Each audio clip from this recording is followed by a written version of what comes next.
भूत, रूह या आत्मा का कोई एक ठिकाना निश्चित नहीं किया जा सकता और न इसे साबित करना कि यह सब काल्पनिक है या इसमें कोई सच्चाई। इंसान जब तक स्वयं अपने आंखों से कुछ देख न ले तब तक वह उस पर विश्वास नहीं करता। मैं आज आपको असल जिंदगी में मेरे साथ जो घटना घटित हुई है वो बताने जा रहा हूँ।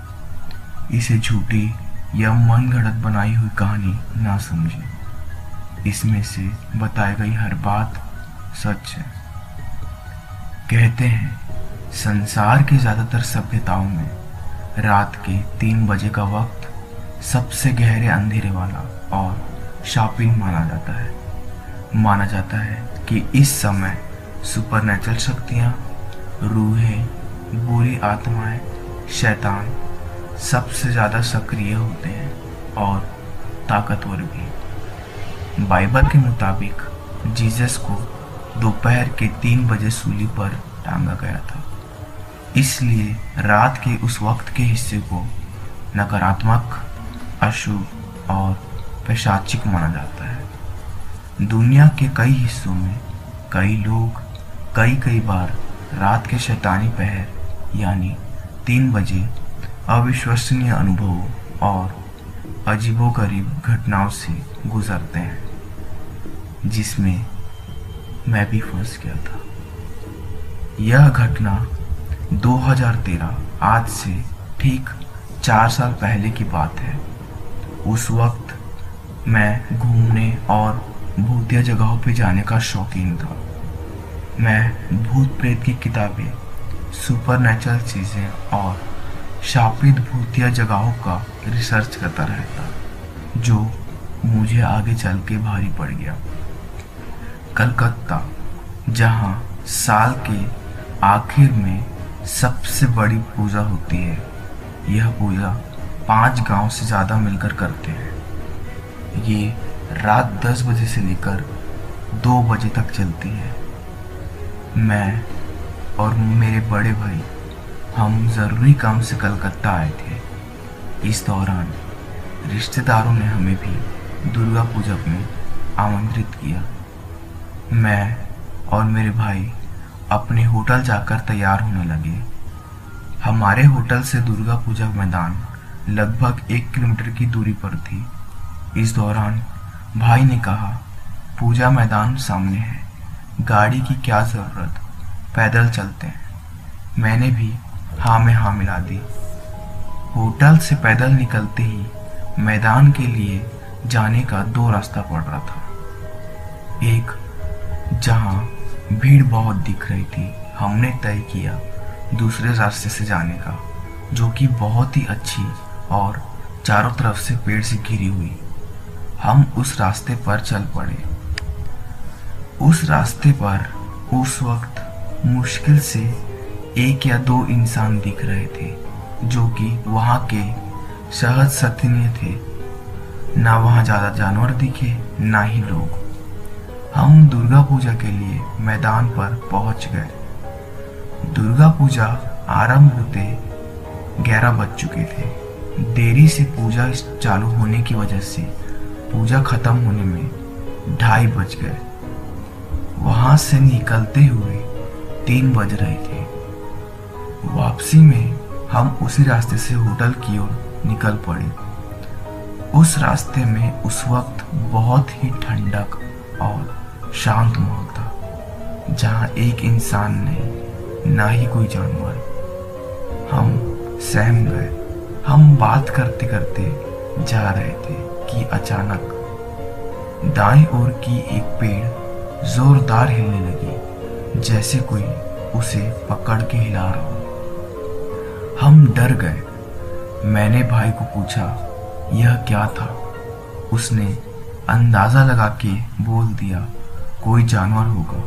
हालांकि उसे भी यह अजीब लगा। हमने इस चीज को नजरअंदाज किया और चुपचाप आगे बढ़ गए और अपनी रफ्तार बढ़ा ली। 10 कदम चलते ही फिर वही चीज दोहराई, लेकिन इस बार पिछले पेड़ के आगे वाली पेड़ हिली, जो कि नजरअंदाज करना नामुमकिन था। भाई ने मुझे चिल्लाकर बोला, जितनी तेजी हो सके चलना स्टार्ट कर दो। हम अपनी तेज रफ्तार से दौड़ने लगे। जैसे जैसे हम दौड़ रहे थे वैसे वैसे दाईं ओर की पेड़ एक के बाद एक हिलने लगी, जैसे कोई हमारा पीछा कर रहा हो। गौर करने की बात यह थी, मेरे तरफ बाईं ओर की पेड़ कोई भी नहीं हिली। हम सिर्फ भागते रहे बिना रुके। होटल पहुंचते ही डर की वजह से बिना गेट खोले हमने उस तरफ छलांग मार दी और रूम में घुस गए। यह हमारे लिए बहुत ही अजीब दृश्य था, जिसमें हमें भी यकीन नहीं हो रहा था। रात भर हम यही सोचते रहे, हुआ क्या हमारे साथ। हमने तय किया सुबह होते ही वापस जाने के लिए उसी रोड पे। सुबह हुई, हमने उसी रोड पर जाने के लिए तैयार हुए। उस रोड पर घुसते ही हमें एक बोर्ड दिखा, जिसमें लिखा था रेस्ट्रिक्टेड एरिया, यहाँ आना मना है। हम फौरन होटल के पास गए। हमने गार्ड से पूछा, यह रेस्ट्रिक्टेड एरिया क्यों है? उसने कहा, कई साल पहले यहाँ एक महिला और उसके बच्चे कार एक्सीडेंट में मारे गए थे, जो कि बहुत ही दर्दनाक थी। वे जिंदा थे, खून से लथपथ, मदद के लिए पुकार रहे थे, लेकिन कोई नहीं आया। उसके बाद से उस रोड में बहुत दुर्घटना और अजीब चीजें होने लगी, इसलिए उस रास्ते को बंद कर दिया गया है। कहते हैं इंसान का शरीर मर सकता है, लेकिन आत्मा कभी नहीं। हम यह सुनते ही सुकून गए। हमने पिछली रात वाली पूरी बात गार्ड को बताई।